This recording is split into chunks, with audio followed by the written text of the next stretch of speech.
ಬೆಂಗಳೂರಿನಲ್ಲಿ ಫುಟ್ಪಾತ್ ತೆರವು ಕಾರ್ಯಾಚರಣೆ ದೊಡ್ಡ ಚರ್ಚೆಗೆ ಕಾರಣವಾಗಿದೆ.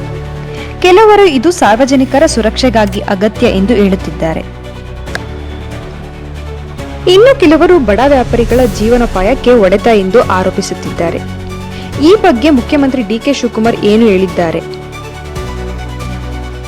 ಈ ಬಗ್ಗೆ ಸಂಪೂರ್ಣ ಮಾಹಿತಿ ಈ ವಿಡಿಯೋದಲ್ಲಿ ತಿಳಿದುಕೊಳ್ಳೋಣ ಬನ್ನಿ. ಇತ್ತೀಚಿನ ದಿನಗಳಲ್ಲಿ ಬಿಬಿಎಂಪಿ ಬೆಂಗಳೂರಿನ ಹಲವೆಡೆ ಫುಟ್ಪಾತ್ಗಳನ್ನು ತೆರವುಗೊಳಿಸಿ ಕಾರ್ಯಾಚರಣೆಯನ್ನು ನಡೆಸುತ್ತಿದೆ. ಅಧಿಕಾರಿಗಳ ಪ್ರಕಾರ ಪಾದಚಾರಿಗಳು ಸುರಕ್ಷಿತವಾಗಿ ನಡೆಯಲು ಫುಟ್ಪಾತ್ಗಳನ್ನು ಖಾಲಿ ಮಾಡುವುದು ಈ ಕಾರ್ಯಾಚರಣೆ ಉದ್ದೇಶವಾಗಿದೆ. ಆದರೆ ವರ್ಷಗಳಿಂದ ಫುಟ್ಪಾತ್ನಲ್ಲಿ ವ್ಯಾಪಾರ ಮಾಡುತ್ತಿದ್ದ ಅನೇಕ ಸಣ್ಣ ವ್ಯಾಪಾರಿಗಳು ಇದರಿಂದ ಸಂಕಷ್ಟಕ್ಕೆ ಸಿಲುಕಿದ್ದಾರೆ. ತಮ್ಮ ಜೀವನೋಪಾಯ ಕಳೆದುಕೊಳ್ಳುವ ಭಯವನ್ನು ಅವರು ವ್ಯಕ್ತಪಡಿಸಿದ್ದಾರೆ.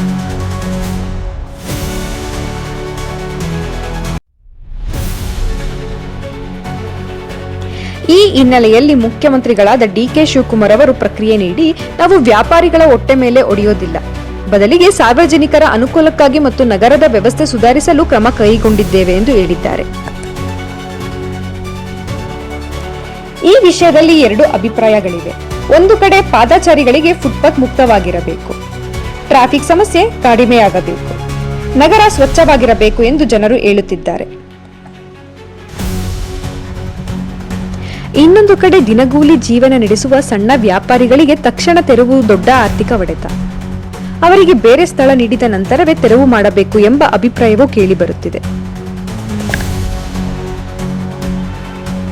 ಹೀಗಾಗಿ ಅಭಿವೃದ್ಧಿ ಮತ್ತು ಜೀವನೋಪಾಯ ಈ ಎರಡರ ನಡುವೆ ಸಮತೋಲನ ಸಾಧಿಸುವುದು ಸರ್ಕಾರದ ದೊಡ್ಡ ಸವಾಲಾಗಿದೆ.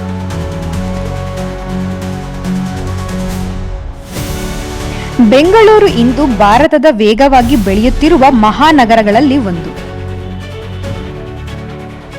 ಆದರೆ ಕಳೆದ ಹಲವು ವರ್ಷಗಳಿಂದ ನಗರದ ಅನೇಕ ಫುಟ್ಪಾತ್ಗಳು ಅತಿಕ್ರಮಣಕ್ಕೆ ಒಳಗಾಗಿದೆ.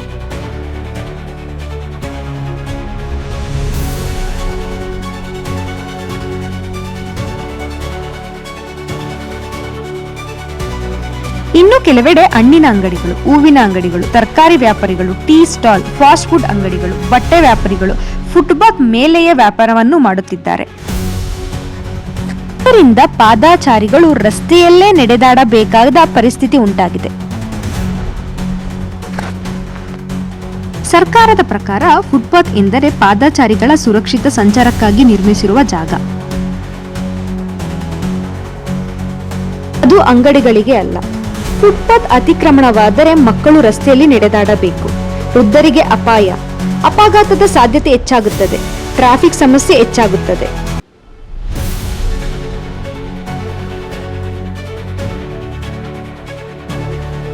ಆದ್ದರಿಂದ ಬಿಬಿಎಂಪಿ ಅತಿಕ್ರಮಣ ತೆರವು ಕಾರ್ಯಾಚರಣೆಯನ್ನು ಆರಂಭಿಸಿದೆ.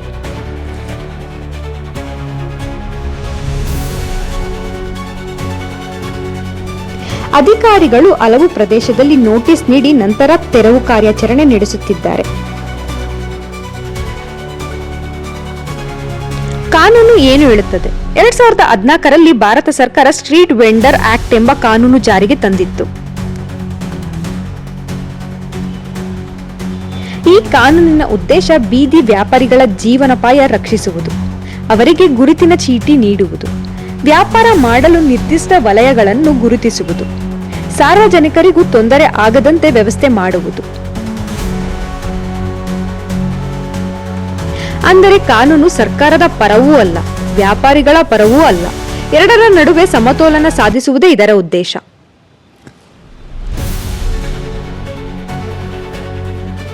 ಈ ವಿಷಯದಲ್ಲಿ ಸರ್ಕಾರ ಮತ್ತು ಸಾರ್ವಜನಿಕರು ಎರಡು ವಿಷಯಗಳ ಅಭಿಪ್ರಾಯಗಳನ್ನು ಪರಿಗಣಿಸಿ ಸೂಕ್ತ ಪರಿಹಾರ ಕಂಡುಕೊಳ್ಳಬೇಕಾಗಿದೆ.